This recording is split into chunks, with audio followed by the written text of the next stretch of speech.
Ayan, tap. Sabay dash. Ayan. Sight. Yo, what's up mga brother? Welcome back dito sa Zencoder Hacks. Ngayong araw, gagawin natin ng tutorial yung Farlight. So yung Farlight ay isa sa mga FPS or first person shooting game.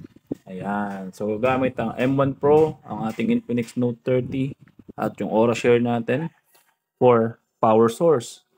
Okay, simulan na natin. So unang-una natin gagawin, bubuhayin natin itong M1 Pro. Lalagyan natin ng kuryente yan, di ba? So, connect lang natin power source natin. Optional itong Aura Share natin na power bank ha. Pwede tayong gumamit ng charger at irekta natin sa outlet. Pero sa case ko, itong gagamitin ko dahil wala nang saksakan. Okay. Sasaksak ko yung ating M1 Pro. Ito siya. At yun, pansin nyo umilaw na siya.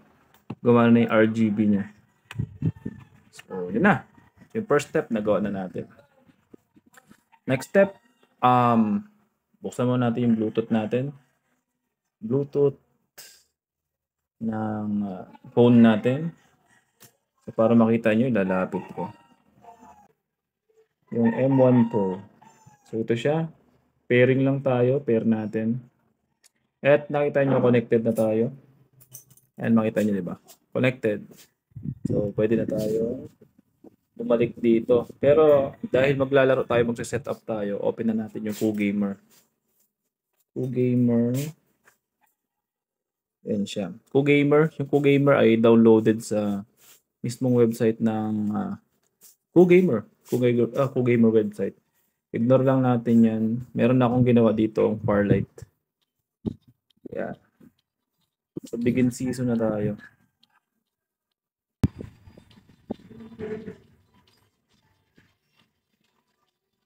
Training mode. Ay, ito.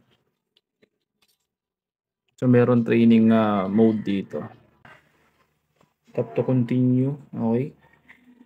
So, training mode lang tayo. Dito natin ma-set up yung QGamer natin. Hintayin lang natin sandali. May content na tayong ganito. Hindi lang nga siya kompleto.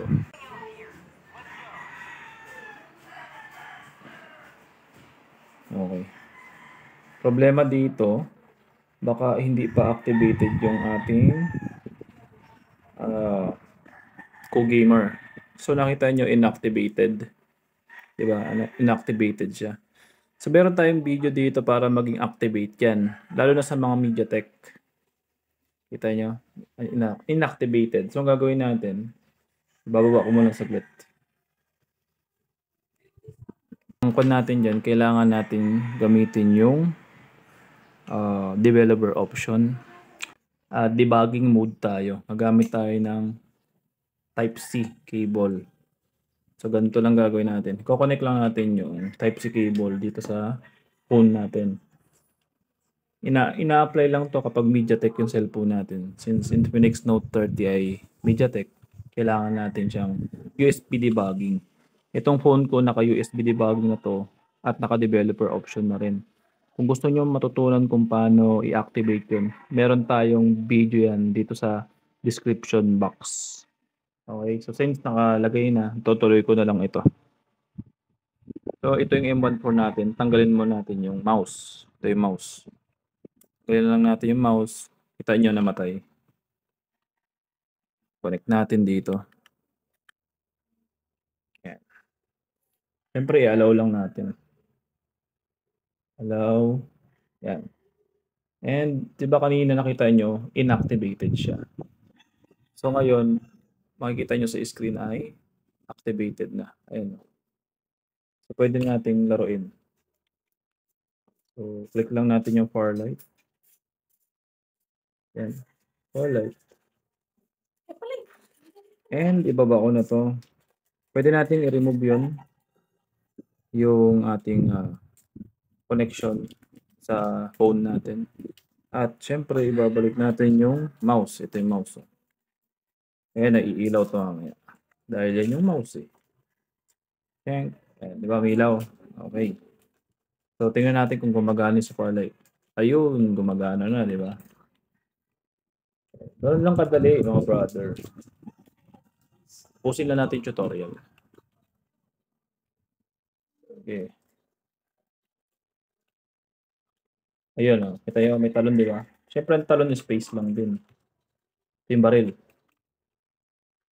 Nakita nyo, hindi pumipindot. Dito papasok yung editing. Editing natin. Lapit natin. Click lang natin to. Edit key. At bumove natin yung button natin. Ito siya. Kita nyo? Ibig sabihin yan yung left click. Save natin. Save. Okay. And quit. Diba natin ulit. And try natin. Since tutorial pa lang to, at least makuha nyo yung concept. Ayan. Ito yung kalaban. Ito yung mga brother, bumabaril. Sabi yung kalaban to. Nakita nyo yan. Wait. Kalaban sa nata to. Yes. Down. Oh, next. Ayos. Alright. Sige, tuloy lang natin yung tutorial. Para alam natin kung saan lahat ng keys. Hindi tayo. Kill enemies. Ito. Sa harapan may enemies. Lapitan natin. Nice one. So, choose your preferred firing mode. Quick ADS or hip fire. Mas gusto ko yung quick ADS. Confirm natin yan. Para pag once na bumaril tayo, mag-zoom in agad. Tuloy lang natin tutorial. Yan natin yung mga essential keys na kailangan natin kapag maglalaro.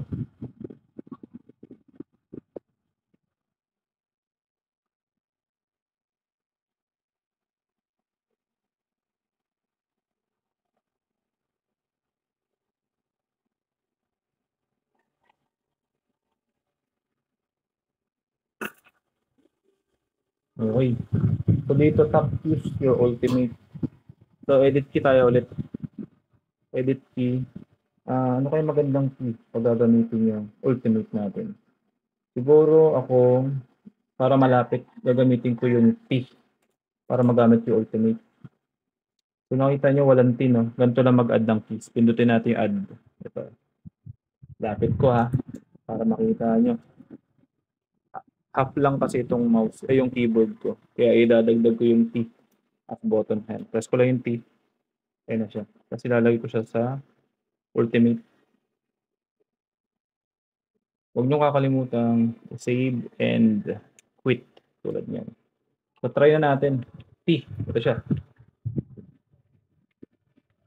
Mana ba? Try ko muna itong nandito.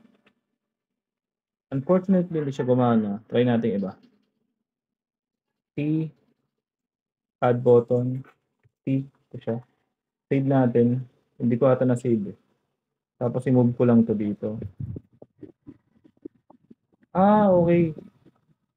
Tanggalin ko to. Tanggalin ko yung left click. Pang site dapat yan eh. Pero ito sa ultimate. Save natin. Okay. Quit. Game. Kalaban na. T. Yun o. Kita niya. Gumamit siya ng ultimate weapon. Baril natin. Naubos na. Okay. So now naman gagawin natin. I-set up natin yung iba. Nandito naman na eh. Set up na natin. Kita naman no. Yan. Edit key lang natin. Press lang natin tong icon dito. Yung site natin, right click, automatic yan. Dito natin ilagay. Yung iba, tanggalin muna natin. Hindi natin kailangan yan. Pwede nyo i-delete pag hindi nyo kailangan. Tulad nyan. Delete, delete. Ito, dito yan. Yung pan natin, weapon natin, 1 and 2 lang. Kita nyo, 1 and 2 para makapag-shift. Yung iba, close muna natin. Tsaka natin i-set up. Pag kailangan. Yung 3, hindi natin kailangan yan. Yung tab at the moment, hindi ko alam kung para saan. Wala akong paglalagyan. Alt, tanggalin ko ulit. Pindot ko na ba? Ayan. Okay. Yung shift, ang shift ginagamit ko yan para sa movement. Ayan. Shift. Tapos yung crouch para nakayuko C. Okay. Tapos delete ko na yung iba, yung Z, wala akong paglalagyan. X, wala akong paglalagyan. Itong F2, tanggalin ko muna dahil wala pa ako ng paglagyan. Para malinis lang. So merong armor dito. Paano kaya pag mag-armor tayo? Pwede siguro natin pindutin yung caps lock or yung pinakamalapit. B na lang siguro. B as in baboy.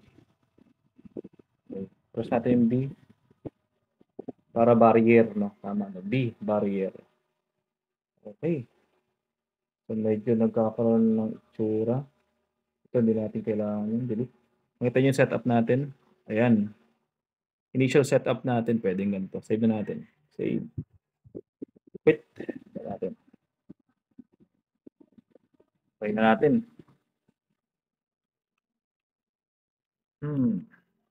Ano daw yung quest natin?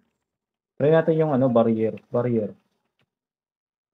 Ayan, nakita niya. Gumawa siya ng barrier. Nice. Ultimate natin, nilagay natin siya as T. Ayan, nakita niya. Nag-flamethrower siya. Ay. Nice. Yung movement naman na shift. Yung movement, nakita yung movement. Ayan, ang movement. Shift.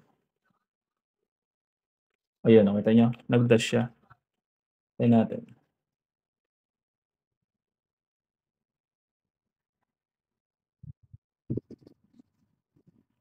Ang problema dito, ito, edit natin to.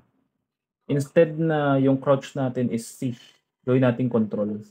Masanay ako sa control. Lalo na dun sa mga lumang laro. Ang crouch kasi namin control. Control, right. So, save natin ulit. Dito muna tayo. Ito yung pag-setan natin. Shift, yung dash.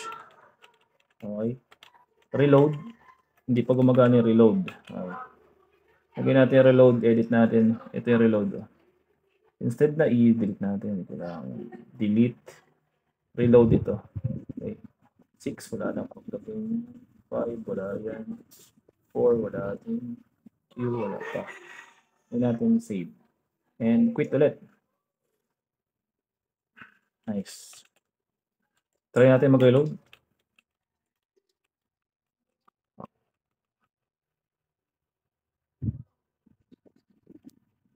Ayun mga brother, nagkaroon lang tayo ng technical error. Pero ito para makita nyo na yung setup natin. Setup natin, ito. Kita nyo. Kopehin nyo na lang. Ayan. So halos naman lahat nagamit natin.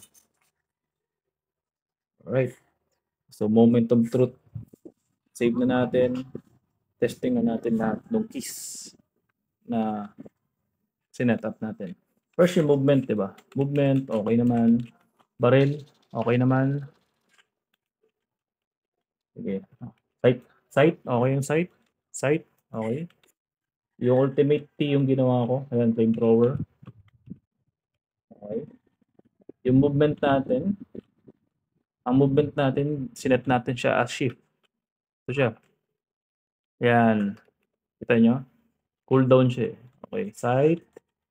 Yung slide, ayan. Kita nyo? Ang ginawa ko, instead na C, ginawa ko siyang control. Kasi yung sa mga lumang laro na nalaro ko dati na FPS, control ang slide or duck. Kita nyo? Ayan, duck. Sabay dash. Ayan. Sight, jump. Okay. So, yun na yung mga basic function ng Farlight. So, sana may natutunan kayo. See you on the next video. Next video natin, real fight, no, sa totoong tao. So, yun na muna. Dito muna yung tutorial natin. So, final glance natin ng control keys natin in case na isi-set up nyo yung Farlight nyo. So, ito yung mga brother. O, yan. Copy nyo na lang and see you next video. Sana may tutunan kayo.